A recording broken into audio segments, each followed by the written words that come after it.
अच्छा, now we gonna study the fate of poison, नहीं sorry, एक मिनट। एक्शन ऑफ पॉइजन, सही है। एक्शन ऑफ पॉइजन तो लोकल एक्शन होता है, ठीक है, जनरलाइज एक्शन होता है, रिमोट एक्शन होता है, और वो डिलेड एक्शन होता है। सबसे पहले लोकलाइज्ड एक्शन होता है, जहाँ पे पॉइजन लगा है वहीं पे उसका इफेक्ट होगा। जैसे कोरोजन्स हो सकती हैं, इरिटेशंस हो सकती हैं, इन्फ्लेमेशंस हो सकती हैं, और वो हो सकती है लाइक डायलिटेशन ऑफ पीपल, जैसे हम करते हैं ट्रिपिंग की वजह से, ठीक है। फिर रिमोट एक्शंस होते हैं। रिमोट जहाँ पे पॉइजन लाइक जहाँ पे अप्लाई हुआ है ना, जहाँ पे एडमिनिस्टर हुआ है, वहाँ पे उसका इफेक्ट नहीं होता, मतलब अदर देन दैट एरिया जो होता है उसका इफेक्ट होता है। इसमें हमारे पास स्पेसिफिक भी होते हैं, नॉन स्पेसिफिक भी होते हैं, ठीक है। स्पेसिफिक वो होते हैं जो ऑर्गन स्पेसिफिक होते हैं, जैसे कि हम लोगों ने ओपियम, ब्रेन में हमने ओपियम पढ़ा था। इसके अलावा हम लोगों ने सेमिनिफेरस जो हमने किया था ना, इसके अलावा हमने डिलीरियंट्स जो किए थे, इसमें बेलाडोना था और कोकेन था, और बेलाडोना था, कोकेन था, अल्कोहल वगैरह था, ठीक है, दतूरा वगैरह था, ठीक है। ये हमारे पास ब्रेन स्पेसिफिक हो गया। स्पाइनल कॉर्ड में स्ट्रेक्निन हो जाएगा, किडनी में जो है वो मर्क्यूरी क्लोराइड आ जाएगा। नॉन स्पेसिफिक जो है ना, उसमें हमारे पास सर्टेन पॉइजन जो होते हैं उनके लोकल एक्शन भी होते हैं और रिमोट एक्शंस भी होते हैं, ठीक है। लोकली तो हम लोग क्या करते हैं कि हम वाटर अप्लाई कर लेते हैं या कोई साफ़ कर लेते हैं ना उस जगह को, तो लोकली तो हम डाई कर लेते हैं उसका एक्शन। लेकिन जो रिमोट एक्शन होता है वो इतना सवेयर हो सकता है कि वो डेथ कॉज कर सके, ठीक है। फिर जनरलाइज कुछ चीज़ें होती हैं जिनके जनरलाइज एक्शंस होते हैं, like more than one organ जो होते हैं वो अफेक्ट कर रहे होते हैं, ठीक है। और कुछ होते हैं delayed action as a consequences of that poison जो होता है ना, मतलब कोई एक्शन प्रोड्यूस हो रहा हो ना, लाइक लेटर ऑन लाइफ में, सो वो जो है डिलेड एक्शंस होते हैं। जैसे मर्करी में न्यूरोटॉक्सिक है, उस टाइम तो पता नहीं लगता, लेकिन बाद में it goes to the brain and it can have their action, so delayed action भी हो सकते हैं। फिर फैक्टर अफेक्टिंग पॉइजनिंग पे आ जाते हैं, ठीक है। फैक्टर अफेक्टिंग पॉइजन में हमारे पास ये तकरीबन 9 है। कंपोजिशन ऑफ पॉइजन होता है, ठीक है। फिर इसके बाद dose and concentration, composition of poison होता है, dose and concentration of poison होता है, रूट ऑफ एडमिनिस्ट्रेशन होता है, उसकी मेटाबॉलिज्म होती है, फिर state of health of person होता है, ठीक है।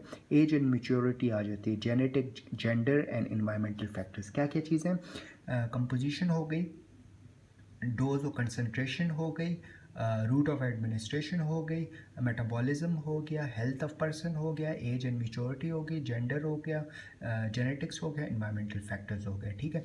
अब फॉर एग्जांपल फूड है ना, एक बंदा है जिसने खाना खाया हुआ है और तब उसको पॉइजन दिया है, तो ऑब्वियसली वो लेस इफेक्टिव होगा एट दैट टाइम, और as compare to the person who is like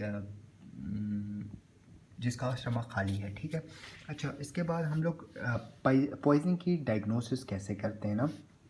अच्छा, अब जब हम पॉइजन की डायग्नोसिस करते हैं ना, तो हम लोग दो चीज़ें देखते हैं कि ये लिविंग पर्सन में पॉइजनिंग हुई है या डेड पर्सन पॉइजनिंग है, ठीक है।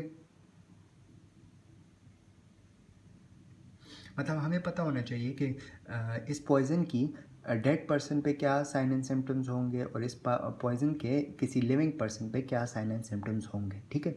जैसे कि अब हम लोग करते हैं लिविंग पर्सन में उस पॉइज़न के इफ़ेक्ट्स, ठीक है। जैसे कि लिविंग पर्सन में, in living poison it could be acute, it could be chronic. Acute जो होगा ना, उसमें सिम्टम्स जो होंगे ना, just after taking that poison symptoms appear होना शुरू हो जाएंगे, ठीक है। और जब इन्वेस्टिगेशन होगी ना, तो उससे हमें पता लगेगा the person was perfectly healthy before taking the poison. मतलब जो जिस पे हमें शक था ना, लाइक सस्पेक्टेड पॉइजन जो है ना, उसके लेने से पहले वो बंदा बिल्कुल ठीक था, ठीक है। इसके अलावा ये it is not indicating any ordinary illness, ठीक है। And the whoever took that suspected poison had the same symptoms, ठीक है। इसके अलावा हम क्या करते हैं कि हम लोग डिफरेंट वो लेते हैं, स्पेसिमन्स लेते हैं और उसको फोरेंसिक लैब में भेजते हैं, जैसे कि वॉमिटिंग हो गई, इसके अलावा कि लेबाजेस वगैरह हम लोग करते हैं, ब्लड सैंपल्स हो सकते हैं, फीसेस, यूरिन, ये चीज़ें हम लोग लेते हैं, ठीक है। क्रोनिक में क्या होता है, क्रोनिक में ये होता है कि like the symptoms starts after the poison is administer and when the जब उस बंदे को उस पॉइजन से हटा देते हैं, मतलब उस जगह से हटा देते हैं। फॉर एग्जांपल एक बंदा है, उसको घर में पॉइजन दिया जा रहा है, डेली थोड़ा थोड़ा दिया जा रहा है। अगर उस घर से आप उसको एक हफ़्ता दूर रखोगे तो उस बंदे को पॉइजन जो है वो नहीं मिलेगा, तो बंदा ठीक हो जाएगा। तो विच इंडिकेट्स कि बंदे को डेली पॉइजन मिल रहा था, ठीक है। तो ये होमोसाइडल पॉइजनिंग की एक वो है लाइक इंडिकेशन है, ठीक है। तो इसमें भी हम लोग डिफरेंट लाइक सैम्पलिंग करते हैं, जिस तरह हमने एक्यूट में किया था। अच्छा, अब डेड में जब हम पॉइजनिंग देखते हैं ना, तो हम लोग इंटरनल एग्जामिनेशंस करते हैं, एक्सटर्नल एग्जामिनेशन करते हैं, सर्कमस्टेंशियल एग्जामिनेशंस करते हैं, ठीक है।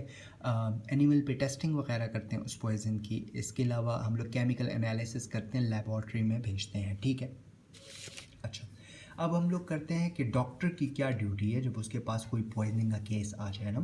तो डॉक्टर का सबसे पहले, जब डॉक्टर के पास कोई केस आता है ना, तो सबसे पहले वो क्या करता है, name, age, gender, sex, occupation, address, time, date, the person who brought the body, the person who brought the poison person, और इसके अलावा हिस्ट्री और डाइंग डिक्लेरेशन भी, ठीक है। अच्छा, फर्स्ट ड्यूटी डॉक्टर की ये होती है कि डॉक्टर की ये ड्यूटी होती है कि सबसे पहले पेशेंट को सेव करें। सेव करने के बाद आता है कि वो पुलिस को इन्फॉर्म करे या कुछ ना।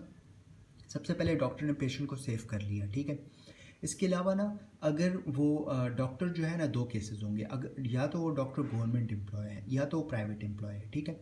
अगर वो गवर्नमेंट एम्प्लॉय है ना, तो किसी टाइप की भी पॉइजनिंग हो, चाहे वो सुसाइडल हो, एक्सीडेंटल हो, या तो होमोसाइडल हो, तीनों केसेस में उसने पुलिस को या मजिस्ट्रेट को इन्फॉर्म करना है। लेकिन अगर वो डॉक्टर प्राइवेट डॉक्टर है,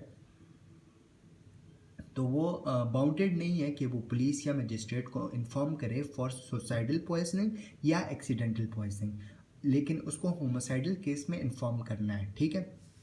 अब अगर उसको पता लग गया कि ये होमोसाइडल केस है, तो वो क्या करता है, वो बॉडी को प्रोटेक्ट करता है, मतलब कि लाइक पुलिस को इन्फॉर्म करता है as soon as possible and prevent the person from giving more poison. मतलब अगर ऑब्वियसली उसको घर में दिया जा रहा है, तो हम लोग उसको घर तो नहीं भेजेंगे, पुलिस को इन्फॉर्म करेंगे और बॉडी को अपनी कस्टडी में ले लेंगे बंदे को, ठीक है। इसके अलावा ना, जब डॉक्टर को जो है ना, लाइक जब पॉइजनिंग का केस आ जाए ना, फिर तो उसको internal external examination, circumstantial examination, उसकी टेस्टिंग वगैरह, लेबॉर्ट्रिकल टेस्टिंग सब कुछ करनी है, ठीक है।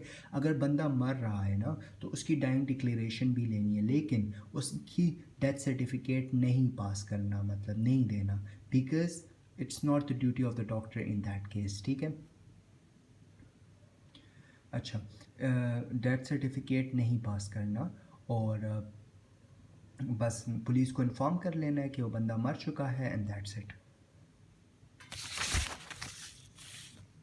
अच्छा, फिर इसके बाद ना हमारे पास ना, जब कोई पॉइज़न का केस आ जाता है ना, तो हमें नहीं पता कि कौन सा टाइप का पॉइज़न है ना, तो हम लोग जर्नल लाइक वो करते हैं, मेजर्स करते हैं, मतलब जर्नल हम लोग मेजर्स यूज़ करते हैं to prevent the person from poisoning, ठीक है। सबसे पहले हम लोग क्या करते हैं, अनएब्जॉर्ब पॉइजन को बॉडी से रिमूव कराते हैं, ठीक है। फिर इसके बाद हम लोग उसको फिर उसके बाद हम लोग वो करते हैं, अनएब्जॉर्ब को रिमूव किया, एंटीडोट दिया, एब्जॉर्ब को निकाला, जो उसके स्पेसिफिक जो सिम्टम्स थे उसको ठीक किया, ट्रीटमेंट ऑफ सिम्टम्स किया, और management of body journal condition, management of maintenance of body journal condition, ठीक है। अच्छा, सबसे पहले हम लोग क्या करते हैं कि हम अनएब्जॉर्ब पॉइजन को रिमूव करवा रहे हैं। अनएब्जॉर्ब पॉइजन को हम दो तरीक़ों से रिमूव करवा सकते हैं।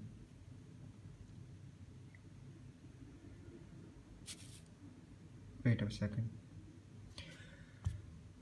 अनएब्जॉर्ब पॉइजन को हमने रिमूव करवाना है, डिफरेंट कंडीशंस हो सकती हैं। अगर वो पॉइजन हमने इनहेल किया है, तो हम उस बंदे को उस जगह से रिमूव करवाएंगे, मतलब उसको ओपन एयर में लेके जाएंगे, ठीक है, और उसकी एयरवे जो है ना वो ओपन करवाएंगे। मतलब अगर कोई एक्सटर्नल सब्सटेंस है ना उसमें, तो उसको क्लियर करेंगे ताकि वो सांस ले सके, उसकी एक्सचेंज ऑफ गैसेस जो है ना वो जल्दी से जल्दी हो।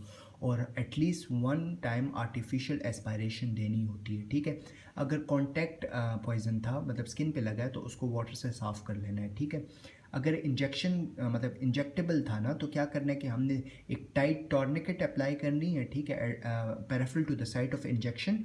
और 10 मिनट तकरीबन 10 मिनट तक हम लोगों ने उसको लाइक टाइटली बंद रखना है। We will tightly close that tourniquet for 10 minutes, then we will open for 1 minute to prevent from the gangrene, then we will repeat again and again to prevent the poisoning of the body.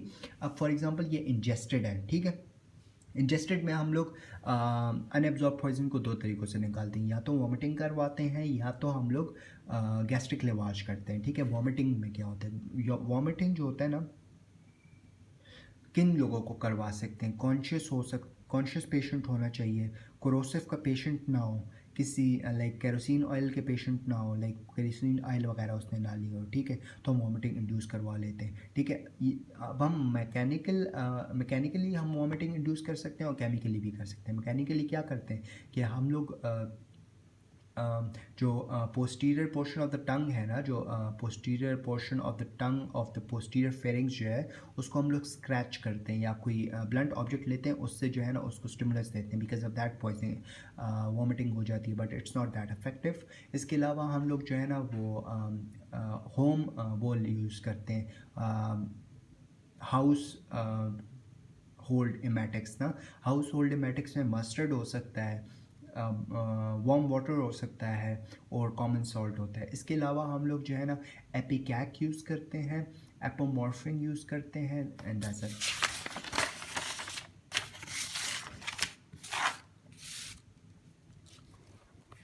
अच्छा, जो एपिकैक है ना वो हम लोग like वो अपनी affect vomiting जो है 30 मिनट्स में इंड्यूस करवाता है, और एपोमॉर्फिन जो है वो तकरीबन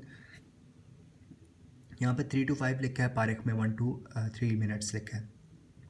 अच्छा, नेक्स्ट वीडियो में हम गैस्ट्रिक लेवाज करेंगे।